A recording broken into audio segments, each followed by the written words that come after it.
মৌলভীবাজার শ্রীমঙ্গল কমলগঞ্জ ৪ আসনের মনোনীত প্রার্থী আজি মুজিব সাহেবের মুখ থেকে আসেন আমরা শুনি কি কি উন্নয়ন নিয়ে কথা বলেন। গত 22 তারিখে যারা এখান থেকে গেছে এদেরকে জিজ্ঞাসা করলে পাইবেন। আমি তারেক রহমান সাহেবকে আপনাদের বাগানের এক লোকের অনেক হাড্ডি সার শরীর এইটা আমি দেখাইছি। তো এটা কিভাবে হইলাম স্যার, ওনারা একবেলা খাইলে আর খাইতে পারে না। কেন? 187 টাকা মতো, 187 টাকায় কিভাবে খাইব তারা? তারা চাউল খায় দুপুরে, রাত্রে একবেলা ভাত খায়, এই জন্য তাদের শরীর একদম ভাঙিয়ে গেছে। তখন উনি আমাকে বলছেন, উনি আমাকে বলছেন, আমি কইছি আপনি একটু কথা বলবেন। তখন উনি আমাকে বলছে যে আমি এই মা বোনদের জন্য একটা ফ্যামিলি কার্ড দিব। এইটার নমুনার সাথে সাথে উনি পাঠাইছেন আমাকে। এই ফ্যামিলি কার্ডের মাধ্যমে আপনারা মা বোন যারা আছেন সবাই 2500 টাকা মাসে পাবেন, আলাদা ভাতা। এই 2500 টাকা দিয়ে আপনাদের হাত খরচের জন্য উনি দিয়েছেন প্রতি মাসে। আপনি এটা বিকাশ থেকে টাকা নিতে পারবেন, ব্যাংক থেকে নিতে পারবেন, দোকানে খরচ করতে পারবেন। এটা একটা ডেবিট কার্ডের মতো। এখানে আপনার ছবি থাকবে, এখানে আপনার ভোটার আইডি ভোটার নাম্বার থাকবে, আপনার নাম থাকবে, ডেট থাকবে। এই কার্ড আপনি যে কোনো দোকান থেকেও খরচ করতে পারবেন। 2500 টাকা এটার লিমিট। এক মাসে 2500 খরচ করবেন যেভাবে ইচ্ছা, 500 নেন, 200 নেন, যেভাবে ইচ্ছা। এরপরে আবার 2500 টাকা চলে আসবে। প্রতি মাসের 1 তারিখের মধ্যে 2500 টাকা আপনার নামে আসবে। এইটা আমার নেতা ওনার জন্য করছে। আমি আমার নেতাকে বলছি যে তারা 4 মাস ম্যাটারনিটি লিভ পায়, অর্থাৎ যে গর্ভকালীন ছুটি তারা 4 মাস পায়। আমি বলছি 4 মাসে হবে না, কারণ মানুষের 3 মাস পর্যন্ত কাম করতে পারে আচ্ছা পেটে আসার পরে, বাকি 7 মাস তাকে রেস্টে থাকতে হয়, ভালো খাওয়া দাওয়া করতে হয়। তারা যদি এই বাগানে পাতা কুড়ায় তাদের বাচ্চা ভালো হবে না, বুদ্ধিমান হবে না।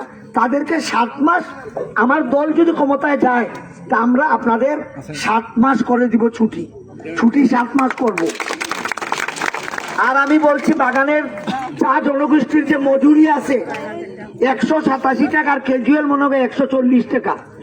এই মজুরিতে আমার বাগানের মানুষ সকাল থেকে সন্ধ্যা পর্যন্ত এই বিছা, ঝুঁক, সাপের ভয় এইগুলি অতিক্রান্ত করিয়া তারা পাতা কুড়ায়, কাজ করে। তাদের যদি মজুরি না বাড়ানো হয় তো তারা খাবে কিভাবে? আর তারা তো জীবনটা এইভাবে কষ্ট করে শেষ করতেছে। তাদের বাচ্চাদের যদি লেখাপড়ার ভালো সুযোগ না হয়, যারা যদি বাচ্চাদের লেখাপড়ার জন্য ভাতা না পায়, তাহলে তারা বাচ্চাদেরকে কিভাবে পড়াবে? এই বাচ্চাদের যদি তারা মানুষ করতে না পারে তাহলে জীবন তাদের এমনিই শেষ। এরপরে বাচ্চাটাও যদি আগে না বাড়তে পারে তাহলে তো এইভাবে সার কঙ্কাল হয়ে ক্ষতিগ্রস্ত হবে। তাদের বাগানের চিকিৎসার কোনো ভালো ব্যবস্থা নাই, কোনো বাগানেই নাই। আমি এই কথাগুলা বলছি, আপনারা সংসদে আমাকে পাঠাইলে আমি ঘুষখোর না, মালিকের বাগান মালিকের টাকা খাইয়া এমপিরা কোনো সময় কথা বলে না। কারণ মজুরি বাড়াইলে বাগানের মালিকের টাকা চলে যায় প্যাকেট থেকে। আমি আপনাদের প্রতিশ্রুতি দিতেছি, আপনারা যদি আমাকে সংসদে পাঠান, আমি প্রথম কথাটাই বাগানের চা শ্রমিকের মজুরি, তাদের ঘরের সমস্যা। আপনারা ওই যে পরের জায়গা পরে জমি ঘর বানাই আমি রই, আমি তো সেই ঘরের মালিক নই, ঠিক আছে না? আপনাদের এই ঘরের বিষয়ে আমি কথা বলবো। আপনাদের বাগানে আমাদের অনেক নেতা আছেন, এই যে আমার বিজয়ের না, আমাদের এই যে নেতারা আছেন ওনারা তো আপনাদের ইউনিয়নের লিডার। আমি পাস করলে আমি ওনাদের সাথে বসে আপনাদের আরো অনেক খুঁটিনাটি দাবি আছে, সেই দাবিগুলো নিয়ে আমি সংসদে কথা বলবো। আর আমার দল গেলে এটা প্রতিশ্রুতি, আমরা সকল মহিলাকে এই কার্ড দিব। এই কার্ডে আপনি মাসে 2500 টাকা পাবেন আপনার হাত খরচের জন্য, আপনার বাচ্চারে পড়াইতে পারবেন, বিভিন্ন সুযোগ সুবিধা দিব। আর আপনারা আমার সম্বন্ধে জানবেন, কিছুদিন আগে আমার একটা লিফলেট বাইর হয়েছে। আমি এই শ্রীমঙ্গল এবং কমলগঞ্জের যত বাগান আছে আমি ফেল করিয়াও কাম করছি, এটা জিজ্ঞাসা করবেন। তা আমি যদি মেম্বার না হইয়া ফেল করিয়া আমি যদি এই কাজগুলা নিজের টাকা দিয়ে করতে পারি, তো সরকারে গেলে কি আমি বেশি করতে পারবো না? তাইলে আপনারা দেখেন, এইবার তো নৌকা নাই। আপনার যেহেতু স্বাধীনতার পক্ষের 2টা দল, একটা হলো বাংলাদেশ আওয়ামী লীগ, আরেকটা হইলো বাংলাদেশ জাতীয়তাবাদী দল। এই দুইটা দল হচ্ছে স্বাধীনতার পক্ষে। এখন কোনো কারণে এইবার আওয়ামী লীগ আসবে না, তাহলে স্বাধীনতার পক্ষের দল রইল বিএনপি। আপনারা বিএনপির আমলও দেখছেন আর আওয়ামী লীগের আমলও দেখছেন, কিন্তু জামাতে ইসলামী এনসিপি এরা তো কোনো সময় ক্ষমতায় আসে নাই, আপনারা দেখেন নাই, জানেন না। তাইলে এবার কে ক্ষমতায় যাবে? আওয়ামী লীগ যদি না থাকে বিএনপি ক্ষমতায় যাবে না। তা আমরা যদি নদীর স্রোতের সাথে থাকি তাহলে আমরা আগে বাড়তে পারবো, আর আমরা যদি নদীর স্রোতের বিপক্ষে যাই তাহলে কি আমরা আগে বাড়তে পারবো? হয়রান হয়ে যাব। তা আমি এই জন্য বিনীত অনুরোধ করবো, আপনারা মা বোনেরা এবার সবাই মিলে 12 তারিখের বুথে ধানের শীষকে আপনারা জিতাইবেন। ধানের শীষ জিতলে আমি যে কথাগুলো বলছি আপনাদের অক্ষরে অক্ষরে সেটা পালন করব। আর আমি যদি পালন না করি আগামীতে আমি আপনাদের সামনেও আসবো না, আমাকে ভোট দিবেন না, এইভাবে দাঁড়াইবেন না। তো আপনাদেরকে আমি কষ্ট করছি, আমি এই যে জামের কারণে আইতে পারিনি, আপনারা কি আমাকে মাফ করে দিতেন? আর আপনারা কি দয়া করে আমার সাথে আপনারা থাকবেন?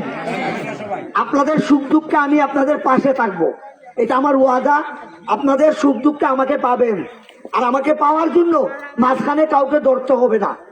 আমার বাড়িতে যে কোনো দিন আইবেন বা আমাকে ফোন দিবেন, আমি দেখবেন আপনার সামনে হাজির ইনশাল্লাহ। আমি 2001 সালে গড়িমার্কা নিয়ে আইছিলাম, জানেন তো আপনারা।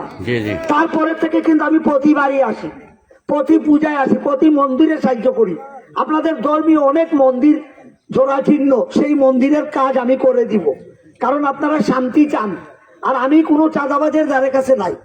আমি চাই বাগানের মানুষ তার নিজেরটা কষ্ট করে খায়, সে শান্তিতে থাকুক, অন্যজনে তারে কোনো অত্যাচার না করুক। আর পূজায় সে পূজা অর্চনায় সে শান্তিভাবে পূজা করুক। আর পূজার জন্য এবং রাস্তাঘাট, আপনাদের বাগানে আরো সমস্যা আছে, পানির সমস্যা আছে, অনেক বাগানে পানি খাইতে পারে না, আমরা ডিপ টিউবওয়েলের ব্যবস্থা করে দেব। প্রয়োজনে আমি তারেক সাহেবকে আপনাদের সামনে নিয়ে আসবো, আমার নেতা তারেক রহমান সাহেবকে আপনাদের সামনে নিয়ে আসবো ইনশাল্লাহ।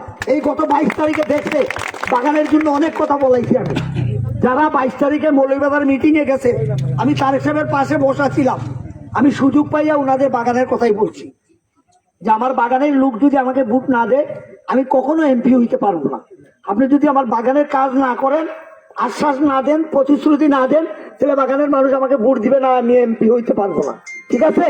তাহলে কি আমি আশা করতে পারি আগামী দিনে আপনারা সবাই ধানের শীষে ভোট দিবেন?